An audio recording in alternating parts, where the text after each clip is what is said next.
ਹਾਂਜੀ ਦੋਸਤੋ, ਇੱਕ ਵਾਰੀ ਫੇਰ ਤੁਹਾਡਾ ਸਾਰਿਆਂ ਦਾ ਸਾਡੀ ਪੰਜਾਬੀ ਚੈਨਲ ਹਿੰਦ ਪੰਜਾਬ ਵਿੱਚ ਸਵਾਗਤ ਹੈ। ਅੱਜ ਆਪਾਂ ਕੁਝ ਗੱਲ ਕਰਾਂਗੇ ਪੰਜਾਬ ਦੇ ਸਮਾਜ ਦੇ ਅੰਦਰ ਵਿਗੜਦੇ ਹਾਲਾਤਾਂ ਦੀ ਗੱਲ। ਇੱਕ ਜ਼ਮਾਨੇ ਜਦੋਂ ਮੈਂ ਮੁੰਬਈ ਰਿਹਾ ਕਰਦਾ ਸੀ ਤਾਂ ਜਦੋਂ ਅਖਬਾਰਾਂ 'ਚ ਪੜ੍ਹਨਾ ਕਿ ਅੱਜ ਪੰਜਾਬ ਦੇ ਫਲਾਣੇ ਜ਼ਿਲ੍ਹੇ ਦੇ ਫਲਾਣੇ ਸ਼ਹਿਰ ਪਿੰਡ 'ਚ ਇੱਕ ਕਿਸਾਨ ਨੇ ਖੁਦਕੁਸ਼ੀ ਕਰ ਲਈ, ਉਹਦੇ ਵਿੱਚ ਅੱਗੇ ਡਿਟੇਲਸ ਹੁੰਦੀਆਂ ਸੀ ਕਿ ਉਹਨੇ ਕਿਉਂ ਖੁਦਕੁਸ਼ੀ ਕੀਤੀ। ਉਹਦੇ 2-3 ਨਿਆਣੇ ਸੀ, ਉਹਨਾਂ 'ਚ ਕਿਸੇ ਦਾ ਵਿਆਹ ਨਹੀਂ ਸੀ ਕਰ ਸਕਦਾ, ਕਿਸੇ ਦੀ ਪੜ੍ਹਾਈ ਦਾ ਖਰਚਾ ਨਹੀਂ ਸੀ, ਕਰਜ਼ਾ ਜ਼ਿਆਦਾ ਸੀ। ਹਮੇਸ਼ਾ ਇਹ ਇੱਕ ਨਾਲ ਲਿਖਿਆ ਹੁੰਦਾ ਸੀ, ਐਂਡ 'ਤੇ ਉਹ ਖਬਰ 'ਚ ਲਿਖਿਆ ਹੁੰਦਾ ਸੀ ਕਿ ਉਹ ਮ੍ਰਿਤਕ ਕਿਸਾਨ ਜਿਹੜਾ ਸੀ ਉਹਦੇ ਸਿਰ 'ਤੇ 5 ਲੱਖ ਦਾ ਕਰਜ਼ਾ ਸੀ, ਕਿਸੇ ਸਿਰ 'ਤੇ 7 ਲੱਖ ਦਾ ਕਰਜ਼ਾ, ਕਿਸੇ ਸਿਰ 'ਤੇ 10 ਲੱਖ ਦਾ ਕਰਜ਼ਾ, ਔਰ ਕਈ ਵਾਰੀ 1 ਲੱਖ ਜਾਂ 2 ਲੱਖ ਦਾ ਕਰਜ਼ਾ ਵੀ ਹੁੰਦਾ ਸੀ, ਔਰ ਆਦਮੀ ਸੁਇਸਾਈਡ ਕਰ ਜਾਂਦਾ ਸੀ, ਖੁਦਕੁਸ਼ੀ ਕਰ ਜਾਂਦਾ ਸੀ। ਬਹੁਤ ਹੈਰਾਨ ਹੋਈਦਾ ਸੀ ਕਿ ਪੰਜਾਬ ਵਰਗੀ ਪ੍ਰੋਗਰੈਸਿਵ ਸਟੇਟ ਜਿੱਥੇ ਸਾਡਾ ਸਮਾਜਿਕ ਢਾਂਚਾ ਇੰਨਾ ਮਜ਼ਬੂਤ ਹੈ, ਅਸੀਂ ਇੱਕ ਦੂਜੇ ਰਿਸ਼ਤੇਦਾਰ ਸਾਰੇ ਇਕੱਠੇ ਰਹਿੰਦੇ ਆ, ਜੁਆਇੰਟ ਫੈਮਿਲੀ ਜ਼ਿਆਦਾ ਹੁੰਦੀਆਂ ਸੀ, ਕਿਤੇ ਨਾ ਕਿਤੇ ਇੱਕ ਦੂਸਰੇ ਨੂੰ ਮੋਢਾ ਦੇਣ ਵਾਲਾ ਅੱਜ ਕੱਲ੍ਹ ਕੋਈ ਨਹੀਂ ਰਿਹਾ। ਇਸ ਤਰ੍ਹਾਂ ਮਹਿਸੂਸ ਹੁੰਦਾ ਸੀ। ਖੁਦਕੁਸ਼ੀਆਂ ਮਹਾਰਾਸ਼ਟਰ 'ਚ ਵੀ ਹੁੰਦੀਆਂ ਸੀ, ਖੁਦਕੁਸ਼ੀਆਂ ਗੁਜਰਾਤ 'ਚ ਵੀ ਕਿਸਾਨ ਕਰਦੇ ਸੀ, ਲੇਕਿਨ ਉੱਥੋਂ ਦੇ ਹਾਲਾਤ ਕੁਝ ਹੋਰ ਸੀਗੇ। ਉੱਥੇ ਜ਼ਮੀਨਾਂ ਵੈਸਟਰਨ ਮਹਾਰਾਸ਼ਟਰ ਨੂੰ ਛੱਡ ਕੇ ਪੂਰੇ ਮਹਾਰਾਸ਼ਟਰ ਦੀ ਜ਼ਮੀਨ ਕੋਈ ਇੰਨੀ ਜ਼ਿਆਦਾ ਉਪਜਾਊ ਨਹੀਂ ਹੈ, ਪਥਰੀਲੀ ਜ਼ਮੀਨ ਹੈ ਜਾਂ ਪਹਾੜੀ ਉੱਪਰ ਨੀਚੇ ਇਸ ਤਰ੍ਹਾਂ ਦੀ ਘੱਟ ਹੀ ਏਰੀਆ ਹੈ। ਜ਼ਿਆਦਾ ਪੂਰਾ ਬੰਬੇ ਤੋਂ ਲੈ ਕੇ ਗੋਆ ਤੱਕ ਦਾ ਸਾਰਾ ਇਲਾਕਾ ਹੀ ਘਾਟ ਦਾ ਏਰੀਆ। ਤੋਂ ਕਈ ਕਾਰਨ ਨੇ ਕਿ ਉੱਥੇ ਖੇਤੀ ਬਰਾਬਰ ਹੁੰਦੀ ਨਹੀਂ, ਲੇਕਿਨ ਵੈਸਟਰਨ ਮਹਾਰਾਸ਼ਟਰ 'ਚ ਇੱਕ ਹੀ ਪੂਰਾ ਬਹੁਤ ਵੱਡਾ ਇਲਾਕਾ ਹੈ ਜਿੱਥੇ ਖੇਤੀ ਬਹੁਤ ਹੁੰਦੀ ਹੈ, ਕਪਾਹ ਔਰ ਗੰਨਾ ਖਾਸ ਤੌਰ 'ਤੇ। ਕਣਕ ਉੱਧਰ ਬਹੁਤ ਘੱਟ ਬੀਜਦੇ ਆ ਲੋਕ, ਚਾਵਲ ਥੋੜ੍ਹੇ ਜਿਹੇ ਕੋਸਟਲ ਏਰੀਆ 'ਚ ਬੀਜਦੇ ਆ। ਤੋਂ ਉੱਥੇ ਲੇਕਿਨ ਉੱਥੇ ਕੋਆਪਰੇਟਿਵ ਮੂਵਮੈਂਟ ਬੜੀ ਸਟਰੋਂਗ ਹੈ ਮਹਾਰਾਸ਼ਟਰ। ਸ਼ੂਗਰ ਮਿੱਲਾਂ ਜਿੰਨੀਆਂ ਨੇ ਸਾਰੀਆਂ ਕੋਆਪਰੇਟਿਵ ਮਿਲਸ ਨੇ, ਲੇਕਿਨ ਕਬਜ਼ਾ ਭਾਵੇਂ ਪੋਲੀਟੀਸ਼ੀਅਨਸ ਦਾ ਹੈ, ਪੋਲੀਟੀਕਲ ਫੈਮਲੀਜ਼ ਦਾ ਹੈ, ਲੇਕਿਨ ਵਰਕਰ ਜਿਹੜੇ ਨੇ ਉਹ ਸਾਰੇ ਕੋਆਪਰੇਟਿਵਸ ਨਾਲ ਜੁੜੇ ਹੋਏ ਹੁੰਦੇ ਹੈ। ਅਤੇ ਜੇ ਕਿਸੇ ਨੂੰ ਕੋਈ ਤਕਲੀਫ ਹੁੰਦੀ ਹੈ ਉਹਨਾਂ ਨੂੰ ਉੱਥੋਂ ਲੋਨ ਮਿਲ ਜਾਂਦਾ, ਉਹ ਲੋਨ ਨਾਲ ਆਪਣੀ ਤਕਲੀਫ ਦੂਰ ਕਰ ਲੈਂਦੇ ਆ। ਤਾਂ ਇੱਕ ਤਰੀਕੇ ਨਾਲ ਇੱਕ ਸਪੋਰਟ ਸਿਸਟਮ ਜਿਹੜਾ ਸੀ ਉਹ ਇਨਬਿਲਟ ਉੱਥੇ ਵਰਕਰਸ ਲਈ ਹੈਗਾ ਸੀ। ਤੋ ਲੇਕਿਨ ਜਦੋਂ ਪੰਜਾਬ ਦੀ ਇਹ ਗੱਲ ਪੜ੍ਹਦੀ ਸੀ, ਪੰਜਾਬ 'ਚ ਵੀ ਮੈਨੂੰ ਪਤਾ ਲੱਗ ਗਿਆ ਕਿ ਇੱਥੇ ਵੀ ਕੋਆਪਰੇਟਿਵ ਮਿਲਾਂ 'ਚ ਕੁਛ ਹਿੱਸਾ ਹੈਗਾ ਕਿਸਾਨਾਂ ਦਾ, ਲੇਕਿਨ ਬਹੁਤਾ ਨਹੀਂ ਹੈ। ਇਸ ਕਰਕੇ ਜਦੋਂ ਕਿਸਾਨ ਦੇ ਸਿਰ ਕਰਜ਼ਾ ਚੜ੍ਹ ਜਾਂਦਾ, ਕਿਸੇ ਕਾਰਨ ਕਰਕੇ ਫਸਲ ਬਰਾਬਰ ਨਹੀਂ ਹੁੰਦੀ, ਮੀਂਹ ਪੈ ਗਿਆ, ਹਨੇਰੀ ਆ ਗਈ, ਝੱਖੜ ਪੈ ਗਿਆ, ਜਾਂ ਬਰਾਬਰ ਮੁੱਲ ਨਹੀਂ ਮਿਲਿਆ, ਜਾਂ ਅੱਧੀ ਪੱਕੀ ਫਸਲ ਖਰਾਬ ਹੋ ਗਈ, ਤਾਂ ਕਿਤੇ ਨਾ ਕਿਸੇ ਕਾਰਨ ਕਰਕੇ ਉਹ ਜਿਹੜਾ 6 ਮਹੀਨੇ ਉਹਨੇ ਕਰਜ਼ਾ ਚੱਕਿਆ ਹੁੰਦਾ ਸਿਰ 'ਤੇ, ਉਹਦਾ ਕਦੇ ਇੰਟਰਸਟ ਨਹੀਂ ਦਿੱਤਾ ਜਾਂਦਾ ਜਾਂ ਮੂਲ ਨਹੀਂ ਵਾਪਸ ਕੀਤਾ ਜਾਂਦਾ। ਉਹ ਉਤਰਨ ਦੀ ਜਗ੍ਹਾ ਹੋਰ ਜ਼ਿਆਦਾ ਚੜ੍ਹਦਾ ਜਾਂਦਾ, ਵੱਧਦਾ ਜਾਂਦਾ। ਉਹ ਫਿਰ ਉਹਨਾਂ ਹਾਲਾਤਾਂ ਤੋਂ ਦੁਖੀ ਹੋਇਆ ਬੰਦਾ ਜਿਹੜਾ ਆਪਣੀ ਜ਼ਿੰਦਗੀ ਦੀ ਜਦੋਜਹਿਦ ਹਾਰ ਜਾਂਦਾ, ਉਹ ਖੁਦਕੁਸ਼ੀ ਕਰ ਲੈਂਦਾ। ਹਾਲਾਂਕਿ ਖੁਦਕੁਸ਼ੀ ਕਰਨਾ ਆਪਣੇ ਆਪ 'ਚ ਕੋਈ ਬਹੁਤੀ ਬਹਾਦਰੀ ਵਾਲੀ ਗੱਲ ਨਹੀਂ ਹੈ। ਇਹ ਕਮਜ਼ੋਰ ਮਾਈਂਡ ਦਾ ਬੰਦਾ ਜ਼ਿਆਦਾ ਪ੍ਰੋਨ ਹੁੰਦਾ ਖੁਦਕੁਸ਼ੀ ਕਰਨ ਦੇ, ਲੇਕਿਨ ਹਰ ਬੰਦੇ ਦਾ ਆਪਣਾ ਮਾਈਂਡ ਹੁੰਦਾ, ਆਪਣਾ ਸੋਚਣ ਦਾ ਤਰੀਕਾ ਹੁੰਦਾ। ਕੁਝ ਲੋਕ ਬਰਦਾਸ਼ਤ ਕਰ ਸਕਦੇ ਆ, ਕੁਝ ਨਹੀਂ ਕਰ ਸਕਦੇ। ਲੇਕਿਨ ਇਸ ਤੋਂ ਬਾਅਦ ਜਦੋਂ ਸ਼ਰਮ ਉਦੋਂ ਆਉਂਦੀ ਸੀ ਜਦੋਂ ਉਸ ਬੰਦੇ ਦੇ ਮਰਨ ਤੋਂ ਬਾਅਦ ਸਰਕਾਰ ਇਹ ਐਲਾਨ ਕਰਦੀ ਸੀ ਕਿ ਅਸੀਂ ਉਸ ਮਰੇ ਹੋਏ ਕਿਸਾਨ ਦਾ 2 ਲੱਖ ਰੁਪਏ ਦਾ ਕਰਜ਼ਾ ਮਾਫ ਕਰ ਦਿੱਤਾ। ਇਹ ਸਭ ਤੋਂ ਜ਼ਿਆਦਾ ਦੁਖਦਾਈ ਖਬਰ ਹੁੰਦੀ ਸੀ ਵੀ ਜੇ ਤੁਸੀਂ ਬੰਦੇ ਦਾ ਕਰਜ਼ਾ ਮਰਨ ਤੋਂ ਬਾਅਦ ਹੀ ਮਾਫ ਕਰਨਾ ਸੀ ਤੇ ਪਹਿਲਾਂ ਹੀ ਦੇ ਦਿੰਦੇ, ਉਹਨੂੰ ਬੰਦਾ ਮਰਦਾ ਕਿਉਂ।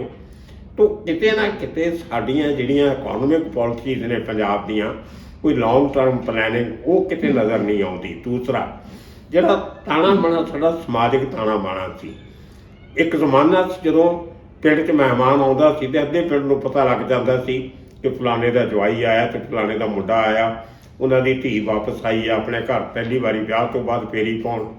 ਕੰਧਾਂ ਨੀਵੀਆਂ ਹੁੰਦੀ ਸੀ, ਦਰਵਾਜ਼ੇ ਹੁੰਦੇ ਨਹੀਂ ਸਿੱਧੇ ਘਰਾਂ ਦੇ, ਤੁਰੇ ਜਾਂਦੇ ਆਉਂਦੇ ਜਾਂਦੇ ਲੋਕ ਹਾਲ ਚਾਲ ਪੁੱਛਦੇ ਸੀ, ਬਿਮਾਰੀ ਠਮਾਰੀ ਦਾ ਪਤਾ ਲੱਗਦਾ ਰਹਿੰਦਾ ਸੀ, ਦੁੱਖ ਤਕਲੀਫ ਦਾ ਪਤਾ ਲੱਗਦਾ ਸੀ। ਤਾਂ ਉਹ ਮਾਹੌਲ ਬਿਲਕੁਲ ਬਦਲ ਗਿਆ।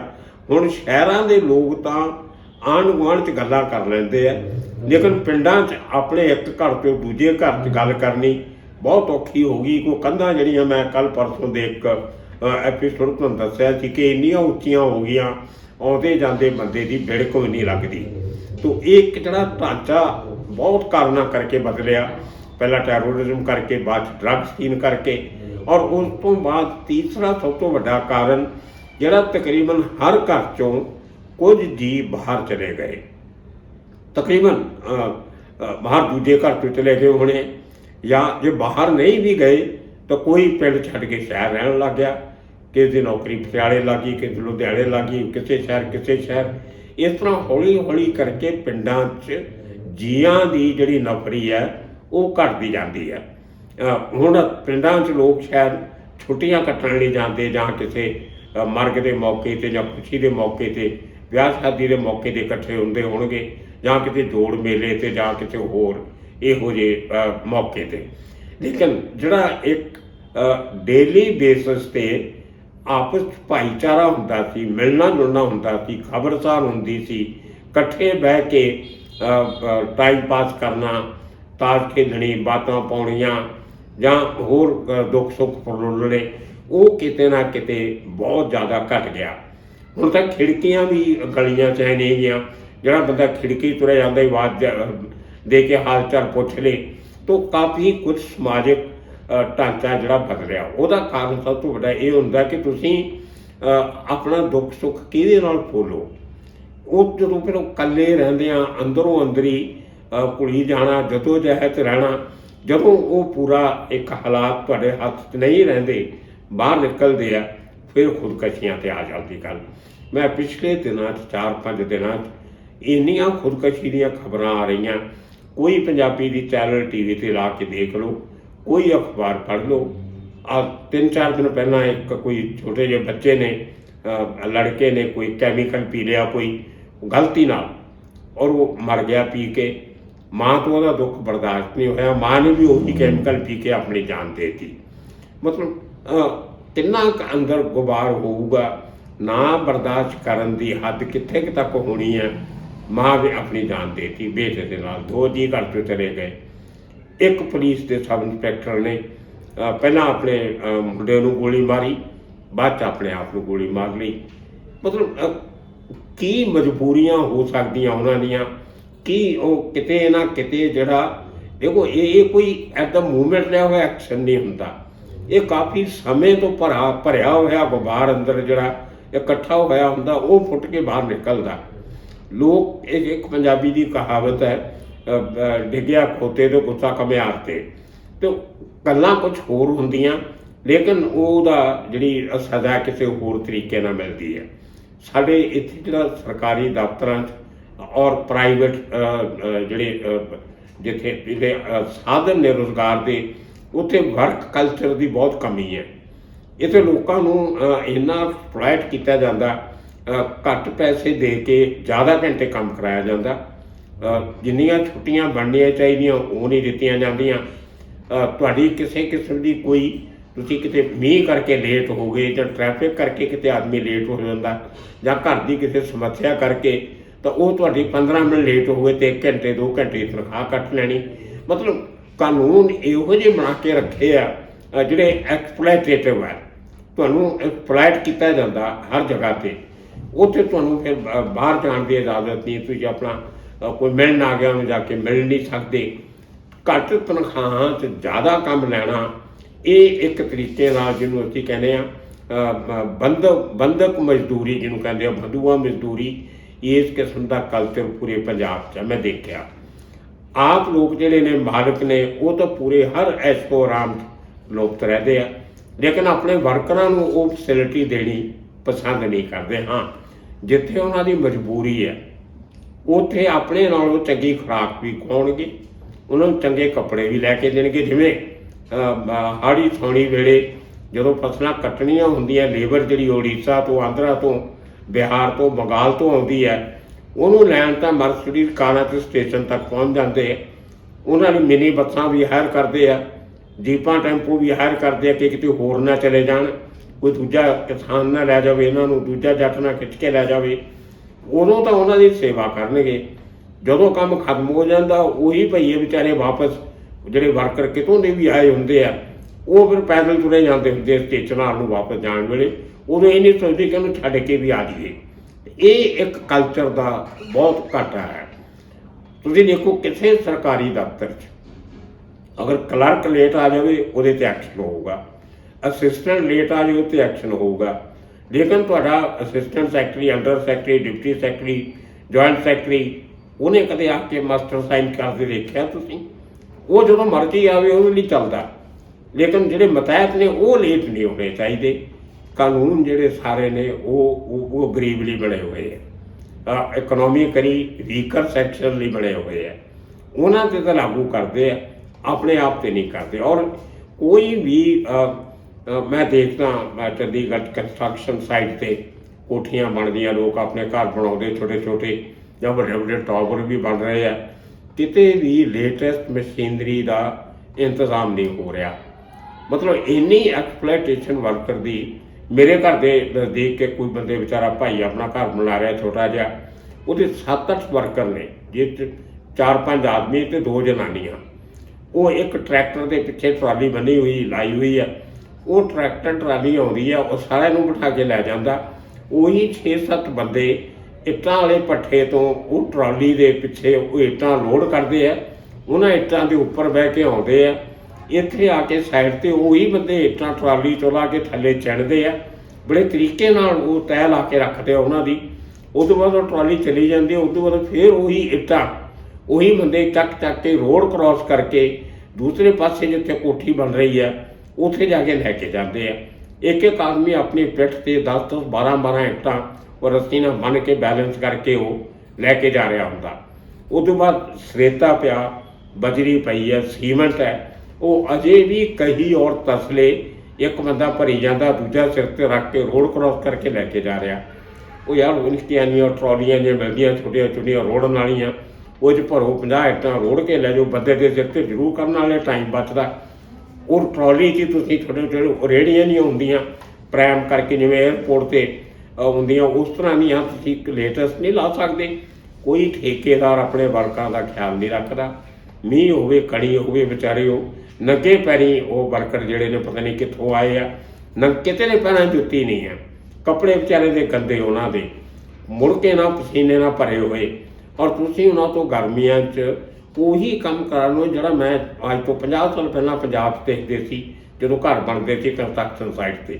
ਮਤਲਬ 50 ਸਾਲਾਂ 'ਚ ਤੁਹਾਡੀ ਟੈਕਨੀਕ ਹੀ ਨਹੀਂ ਬਦਲੀ ਅੱਜ ਤੱਕ।